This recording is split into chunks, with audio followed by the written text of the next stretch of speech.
यहाँ को दीदी को टीएमसी हरा दिया, लिंक तो हो गया, पूरा कलकत्ता हम घूरेंगे, रिकॉर्डिंग कर लेना। क्या बोल रहे हैं?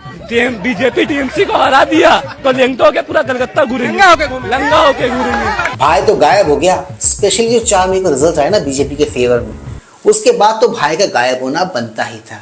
क्या पता भाई ने अपनी लाइन बदल ली हो, इन चाचा की तरह हो भी सकता है, यू नेवर नो।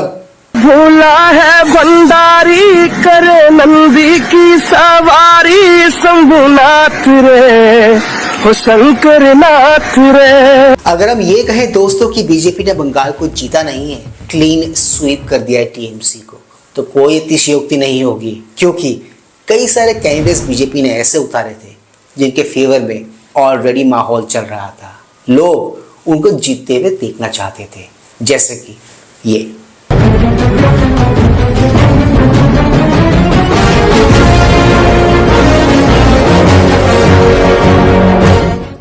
मेरी तरह आई एम श्योर इस देश में कई सारे लोग ऐसे होंगे जो इनकी कहानी को सुनने के बाद इनको जीतते हुए देखना चाहते थे। इनकी इस जीत को देखकर मेरी तरह आई एम श्योर बहुत लोगों को सुकून मिला होगा, बहुत लोगों के कलेजे को ठंडक मिली होगी। जहां इनके पक्ष में, इनके फेवर में जनता ने बहुत सारा प्यार लुटाया, वोट दे दे के इनको जिताया, वहीं कुछ लोग ऐसे भी थे दोस्तों जिनको ना तो जनता ने वोट दिया और ना ही जनता ने प्यार दिया। From me, save this screenshot, save this video, save this moment. Mamata Banerjee is forming the government again. Even Mamata Banerjee is forming the government again. Ram ji का नाम लेकर राजनीति नहीं करनी पड़ती, इतना बुरा वक्त नहीं आया है टीएमसी का। जिस टोन, जिस लहजे में ये बात कर रही थी ना, उसको एंटाइटलमेंट कहते हैं। जी हाँ, एंटाइटलमेंट का नशा। उसी नशे में ये लोग कुछ भी क्लेम्स करते हुए जा रहे थे। वो अलग बात है, बंगाल इलेक्शन रिजल्ट जो है, जो नतीजा जो आया, वो इनके हिसाब का नहीं था, इनके फेवर में नहीं आया। खैर, वो कहते हैं ना, वक्त वक्त की बात होती है और वक्त पलटता भी है। वक्त पलट गया और अब इनका टोन इन दिनों ये है दोस्तों।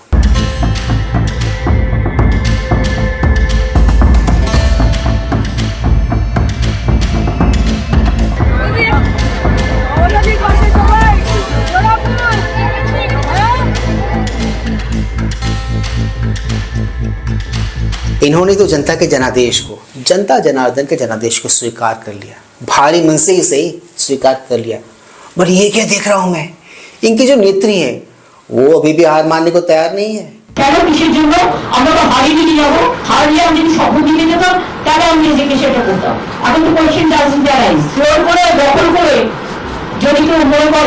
যে আমি কি রেজিগনেশন দিতে হবে, no not that. Now also I want to say that we have not, we didn't lose the election, it is their fourth attempt to defeat अस।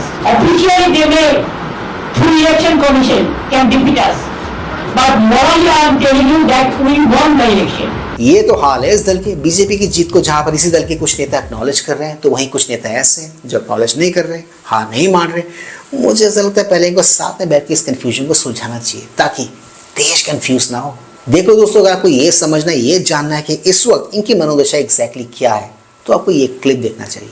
इसको देख लो, आपको एक फेयर आइडिया हो जाएगा कि बेचारे किस चीज से गुजर रहे हैं इन दिनों।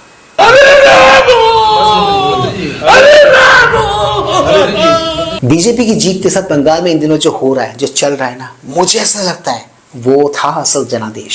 ये वही आवाजें थी जिनको लंबे समय तक, लंबे टाइम तक दबा के रखा गया, इनको स्पॉटलाइट कभी नहीं मिला। एटलीस्ट जो क्लिप्स, जो मैं वीडियोस इन दिनों देख रहा हूँ, उसको देखकर तो मुझे ऐसा ही लग रहा है।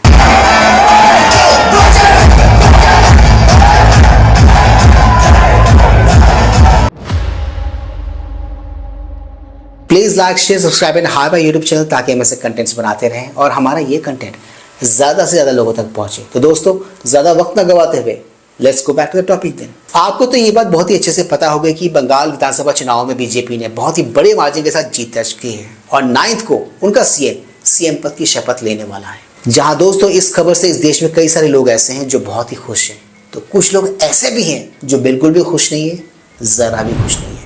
एंड इंटरेस्टिंगली दोस्तों, इनके अपने इकोसिस्टम वाले साथी ही ना ऐसे लोगों को ट्रोल कर रहे, रोस्ट कर रहे, सुना रहे हैं, इनफैक्ट डिस्ट्रॉय कर रहे, कहेंगे तो कुछ गलत नहीं होगा।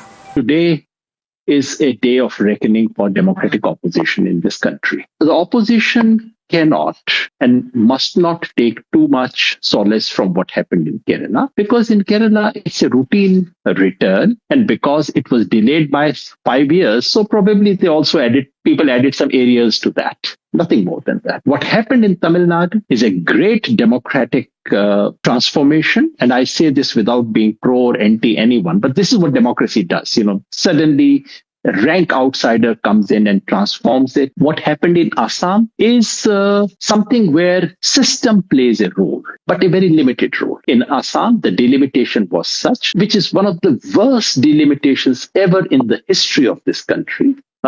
Having said that, I would say that in Assam, BJP would have won even if the election commission had not done the kind of cheating that it has done in delimitation. Now coming to Bengal, to my mind, yes, this kind of result cannot come unless there is a popular resentment. And people like me may have underestimated. I did not make a forecast, but I can tell you honestly, my sense was, yes, election commission has done some hera-fairy, but Mamta's margin is too big and she would be able to absorb that stuff. That did not happen. So clearly, we made an error of judgment. And unlike Pradeep Gupta, we did not have any survey or anything else to back it up. So yes, there was popular resentment, which we did not see. Having said that, and that's the last point I want to make, the result was probably not possible without SIR. Please remember, in SIR, 90 lakh votes were delayed. I would not say all those 90 lakh were false or targeted, because in the first round, 58 lakhs were deleted. No particular evidence of that having been targeted or partisan. But the final 27 lakh votes that got deleted, we have every evidence to suggest that they were targeted, that they were wrongful deletions, and that it has actually contributed in a big way to BJP victory. But may I add one more but thing? But not this scale of a victory. May I intervene there? 79 to the TMC versus 208 to the BJP. Those 27 lakh, even if they were targeted in part, because a number of them also, of course, Murshidabad, Malda, large Muslim population areas, as well as in some of the Matua belts, Hindu areas on the border, all of them found themselves in logical discrepancies. It would not have changed the mandate, Yogendra Yadav. Before Yogendra Yadav, Mr. Pradeep Gupta was saying was very clear to give you what was going on in Bengal. If the surveyors were put to the jail for just asking whom you will vote, and then somebody is having an audacity to say that the democracy is danger for opposing them, not for supporting them. Second thing I would like to say, yes, of course, Election Commission has done a miracle, because after a long time, for the first time, peaceful election without violence has taken place, where used to be a place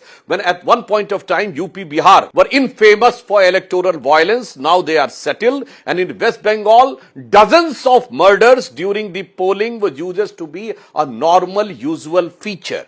Yogendra Yadav ji ने इस clip में जो कुछ भी कहा ना, उसको सुन के टू बी ऑनेस्ट मैं जरा भी सरप्राइज नहीं हूँ। मैं उनसे एक्सपेक्ट कर ही रहा था। बट हाँ, जो मेरे लिए सबसे सरप्राइजिंग फैक्टर था वो था राजदीप सरदेसाई को इनका काउंटर देना। खैर, ये जो इकोसिस्टम वाले ना, इनसे इस देश के एक एवरेज राष्ट्रवादी इन दिनों सोशल मीडिया पे वही सवाल पूछ रहे हैं जो इस क्लिप में ये भाई ममता दीदी से पूछते हुए नजर आ रहे हैं। তুমি চলে গেছো দিদি, আমার দাদা এসেছে দিদি, তোমার আর কোনো কাজ নেই, আমার দাদার কাজ আছে দিদি।